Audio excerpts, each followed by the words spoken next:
E a gente tem que fingir que não vê as ligações do Lula com o narcossistema.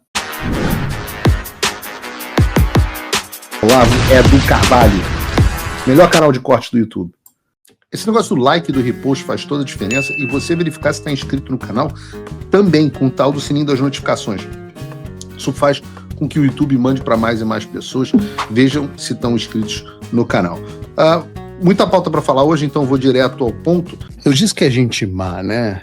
Gente má é igual legião, são demônios que andam juntos, né? E o Lula está nesse momento na Europa, acho que está em Portugal hoje, uma coisa assim, né? Ele foi para lá, para a cúpula da Espanha. E foi para quem? Para se encontrar contra algumas das piores pessoas do planeta. E quando eu digo piores pessoas do planeta, eu estou aqui falando da Legião do Mal, da Corte das Corujas, para quem é nerd. Estou falando da versão da vida real dessas pessoas, né? Olha o tipo de pessoa que o Lula gosta de andar, o tipo de pessoa com o qual o Brasil do Lula se relaciona. E para ficar claro, eu vou falar sobre uma das pessoas que ele estava lá, por exemplo, que até marcou ele numa publicação no Instagram. Eu estou falando de alguém que é ninguém mais, ninguém menos do que o Alex Soros. Se você não sabe, o Alex Soros é o filho de um outro homem, que talvez você conheça e já tenha ouvido falar, o Jorge Soros. Ele é o sucessor do pai e é o atual líder do império da Open Society Foundation, que é a organização criada pelo pai, pelo Jorge Soros, para financiar todo tipo de pauta demoníaca, anticristã, anti-ocidental que você pode imaginar.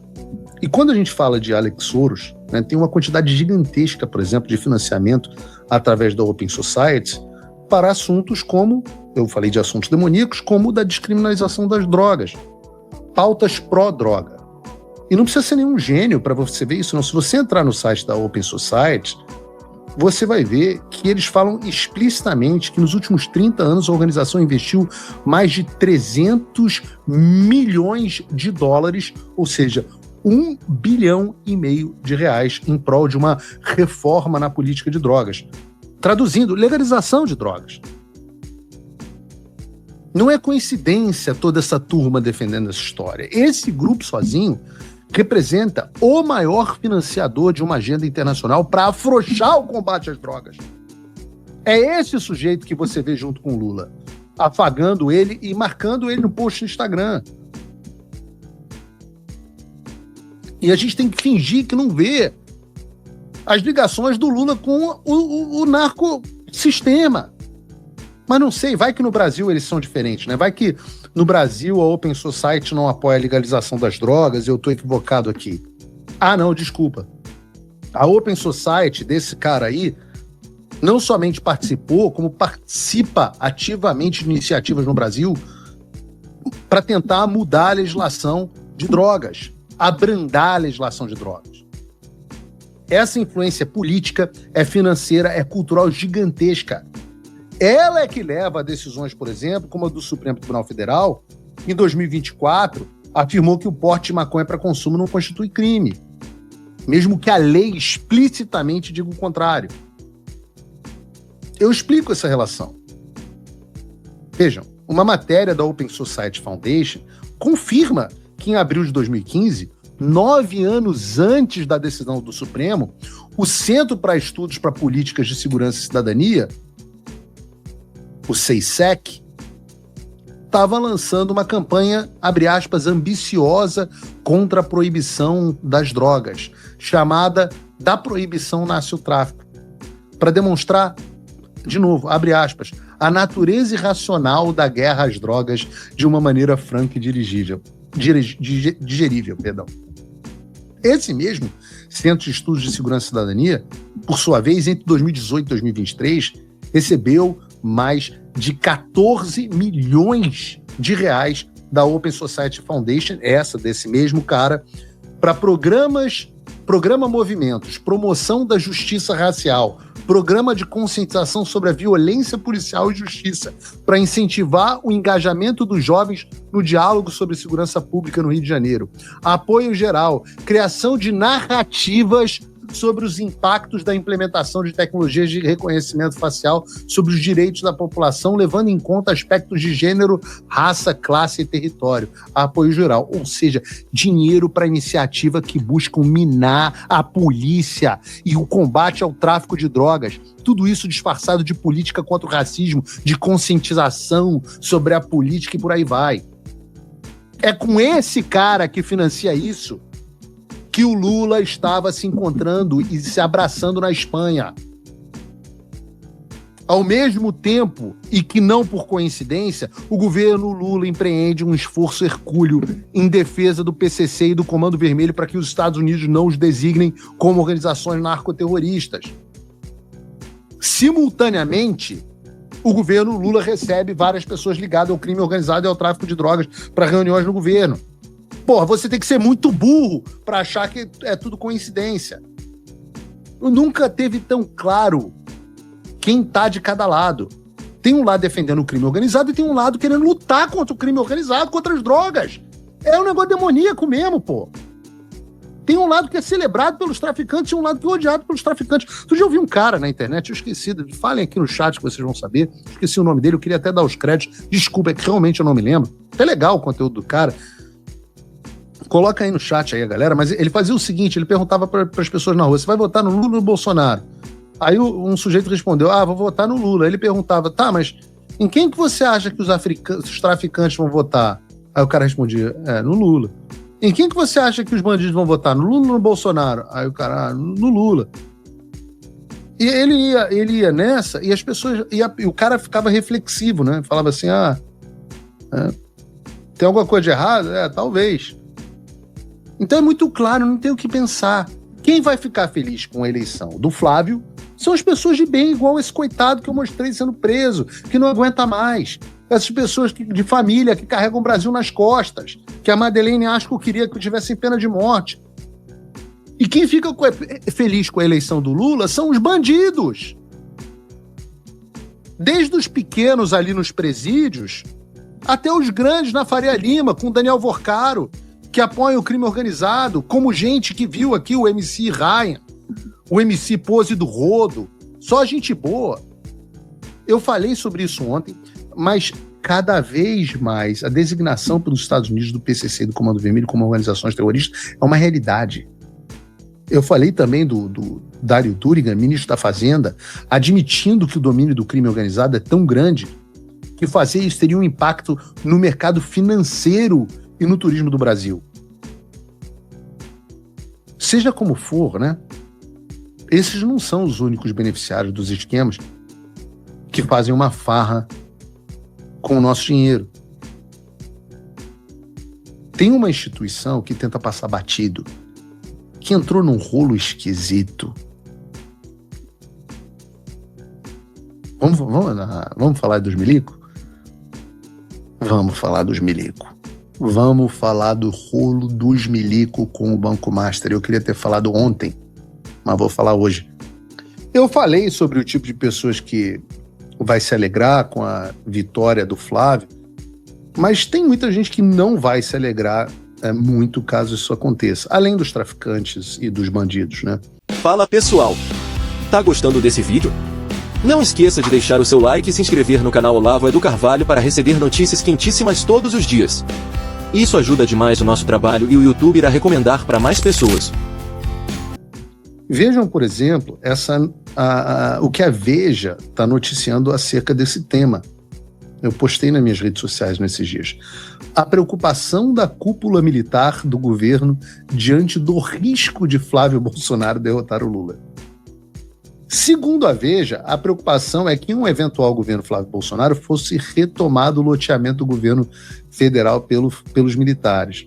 E eu não acho muito provável que isso aconteça, ou seja, acho extremamente improvável, que eu quero dizer que tenho certeza que isso não acontecerá, depois de tudo que a gente viu em 2022. Agora, o que eu dou razão aqui? Se eu fosse do alto comando das Forças Armadas, eu teria muito motivo, alto comando do Exército, alto comando das outras forças, eu teria muito motivo para me preocupar caso o Flávio Bolsonaro fosse eleito, sabia? Eu estaria com o cu na mão. Eu estaria. E aqui a gente precisa de um pouco de contexto. Eu queria ir um pouco mais a fundo com vocês sobre a realidade das Forças Armadas. Eu digo isso porque é um assunto que me é caro. E eu me lembro quando eu estava no ar em 2022, eu vi as pessoas, né, os brasileiros de bem, pessoas de bem, com cartazes por todo o Brasil, acampando na frente dos quartéis, pedindo isso, SOS Forças Armadas. E na época, eu lembro que eu disse que isso me trazia sentimentos contraditórios, bittersweet, como a gente diz em inglês. Primeiro, porque o meu avô foi a pessoa que liderou a redemocratização no Brasil, que pacificou o país e encerrou um regime militar que deveria ter acabado antes, inclusive. E essa transição pacífica em direção à liberdade durou de 1985 até 2019, digamos assim. Não que ele não tenha avisado que ia dar problema, né? Ela tem a frase dele sobre o PT famosa. Se vocês querem, então eu vou reconhecer esse sindicato, mas não se esqueçam que um dia esse partido chegará ao poder e lá estando, tudo fará para instituir o comunismo. Nesse dia vocês vão querer tirá-lo de lá, e para tirá-lo de lá será o custo de muito sangue brasileiro. Essa profecia, né, se realiza, inclusive, todos os anos, com dezenas de milhares de homicídios no Brasil, até por conta desse narco-regime, né, que a gente estava falando agora há pouco. Pensando nessas coisas, quando eu vejo as pessoas pedindo SOS Forças Armadas, eu digo que, em um certo sentido, me dá uma tristeza porque é o legado do meu avô sendo desprezado. Mas eu entendi, ao mesmo tempo, a frustração da população. A população entendia que existia um papel, existe, na verdade, um papel constitucional das Forças Armadas de retomar a normalidade democrática do país, através do famoso artigo 142, e um sentimento de que as Forças Armadas eram as únicas instituições no Brasil que ainda não havia se corrompido. Era a reserva da moral da nação. A razão disso é que quando as pessoas olhavam para as Forças Armadas, o que elas imaginavam é que lá estivessem os sucessores do Castelo Branco, do Médici, do Geisel, do Costa e Silva, do Figueiredo. Patriotas, né, honestos. Gente que nunca roubou, gente que nunca teve apego ao poder, que terminou o seu mandato, saiu. Gente que tinha o Brasil em primeiro lugar. Brasil em primeiro lugar. Gente que, de fato, né, Brasil acima de tudo.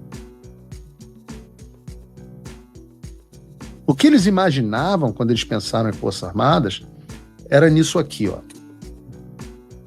Políticos. O senhor saiu do quartel e entrou no mundo político. Isso foi um choque para o senhor? Foi porque eu pensei que eu pudesse agir fora do quartel como eu agia dentro do quartel. Aí é que eu me dei mal. A massa era completamente diferente. A gente com quem eu ia lidar era completamente diferente. O tipo de reação? No quartel só se falava em cumprir dever, em bandeira, defender o Estado, viva a pátria. Era o dia inteiro isso. E aqui fora você só via interesse particular. A última coisa que eu ouvia falar era em Brasil. A ponto de eu perguntar uma vez a um determinado político: e o Brasil?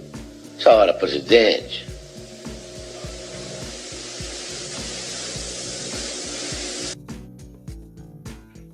Essa é a imagem que a população tinha. De que nos quartéis, você não reconheceu o meu avô dando uma entrevista ao Alexandre Garcia. O Alexandre Garcia é bem novinho. Provavelmente com a minha idade, mais ou menos. E as pessoas imaginavam que nos quartéis, até 2022, pensavam que nos quartéis tinham pessoas que pensavam na pátria, no país, no Brasil em primeiro lugar.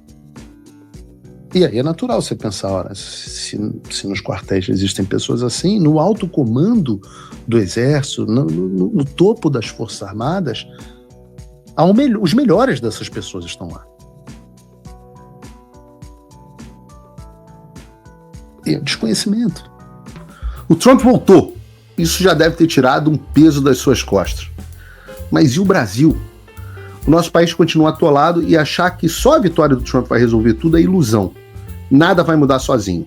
E pode ter certeza de uma coisa: ficar xingando muito nas redes sociais não vai fazer diferença nenhuma. Você vai continuar esperando alguém fazer alguma coisa por você, um político, um salvador da pátria? Esquece. Se ninguém tomar uma atitude, nada acontece. Eu tô fazendo a minha parte. Eu parei a minha vida por isso. Mas, se você quer saber como pode ajudar sem precisar largar tudo, a resposta é simples: apoiando quem tá na linha de frente. Sem esse apoio, sem essa linha de suprimento, esse trabalho morre. Sem estrutura, ninguém avança. Então acessa www.paulofigueiredoshow.com/apoie e com $5 por mês você pode fazer parte disso. Se puder mais, eu recomendo, seja um patrono Gold e participe ativamente no grupo que me ajuda a pautar esse debate. O que vai definir o futuro é quem faz e não quem reclama. A escolha é sua.